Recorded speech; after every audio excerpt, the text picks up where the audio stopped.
పూర్వానికి ఎవడో ఒక రాజు ఉన్నాడంట, బంగారు పంజరం ఉండిందంట, రోజు పంజరాన్ని పాలిష్ చేస్తున్నాడంట.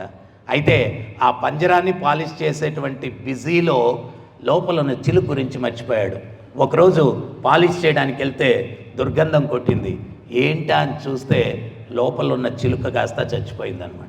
అసలు పంజరం ఉండేది దేనికి? చిలుక పెట్టుకునేదానికి. ఆ చిలుకే లేకపోతే పంజరంతో పనే ఉంది. మనం ఈ పంజరాన్ని బాగా చూసుకుంటున్నాం, లోపల ఉన్న చిలుకని పట్టించుకోవట్లేదు. ఆ చిలుక వెళ్ళిపోతే ఈ పంజరంతో పనే లేదు, ఈ పంజరంతో పనే లేదు.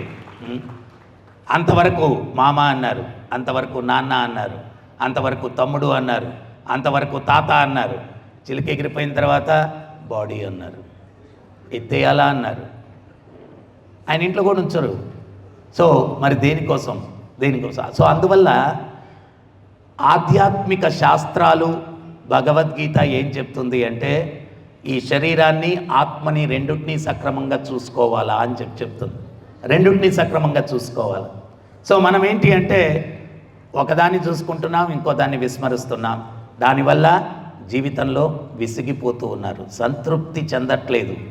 ఇంకో ముఖ్యమైనటువంటి అంశం ఏంటి అంటే వ్యక్తుల మధ్యలో రిలేషన్షిప్స్ కూడా బాగలేవు ఇప్పుడు. బంధాలు, అనుబంధాలు, ప్రేమ,